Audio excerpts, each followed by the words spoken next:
Good morning, sisters and brothers who support us.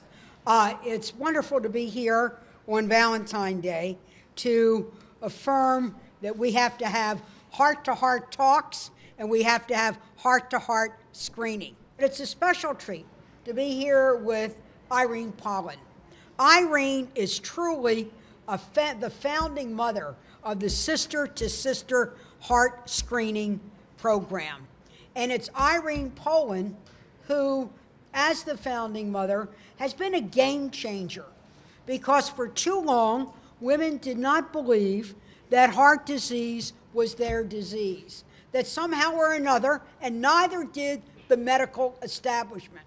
For too long, women were ignored and overlooked when it came to heart disease and cardiovascular disease and stroke problems. But at the same time, the data showed otherwise. And it was Irene who said, while we're waiting for the changes in healthcare, while we're waiting for big public policy, let's start with what we can do it now. She is the original do it now gal. And because of her work, a do it now gal, women have come out for screening, and we opened the doors. If you look over there, you see women and guys over there getting that very important screening that will help give them the telltales of what they should see, or in some instances, even go to see the doctor right away.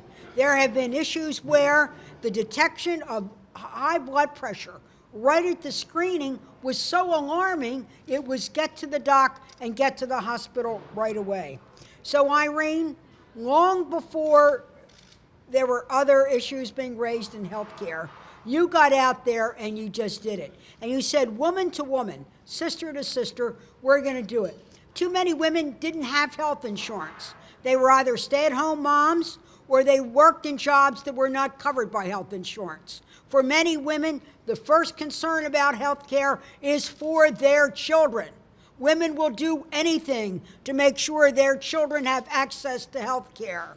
And then if their husband has any kind of telltale problem, they're the ones reading the cookbooks, they're the ones on the net trying to solve the problem. The last person a woman thinks about is herself. And for we women, often health care and heart disease is undetected. We've had to face the medical establishment, and they haven't always been kind, and they haven't always been friendly.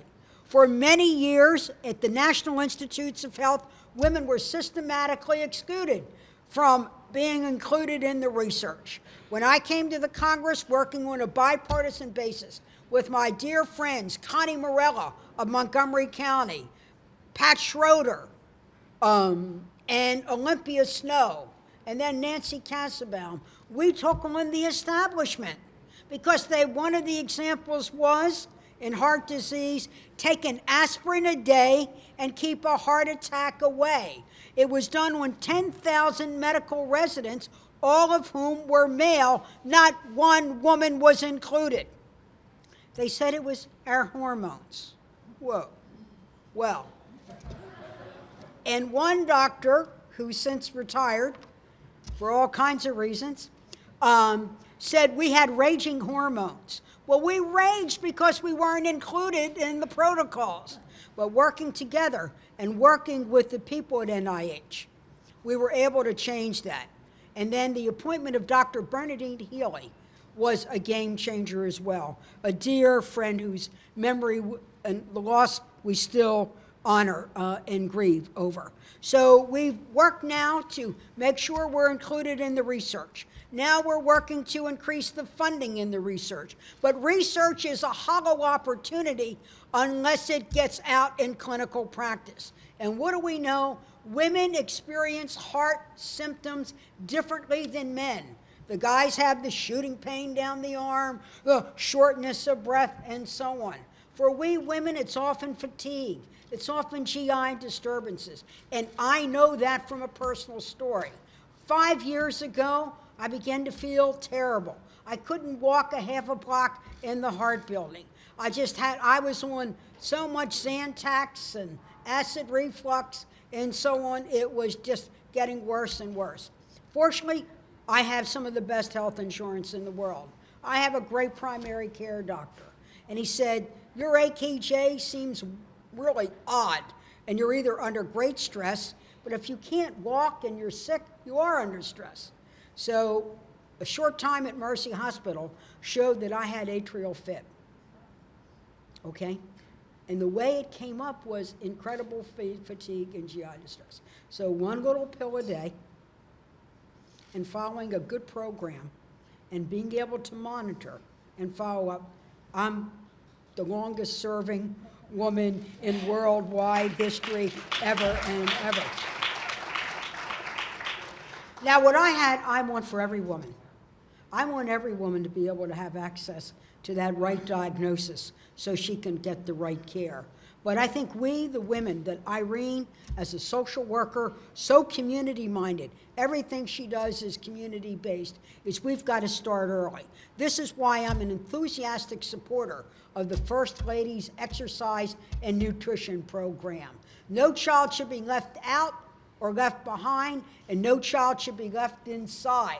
We've got to get our kids active and engaged, both in the world around them. We've got to start young with healthy eating habits, the move to exercise. We've got to work in terms of communities to get rid of the food deserts in some of our neighborhoods where the only thing that you have access to is fried chicken while you're frying your arteries right along at the same time. We support those community-based health initiatives, and we have to continue our research because whatever we worry about heart disease is both male and female.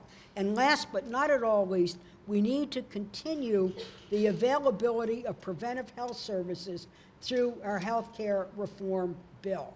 Those services were really important. And for we women, as Lisa has talked about, there's a Well Woman annual inventory, particularly for women over 50, where you can get an evaluation to see, do you have diabetes? And if you have diabetes, it's pretty sure, insulin resistant, it's pretty sure you're gonna have heart disease.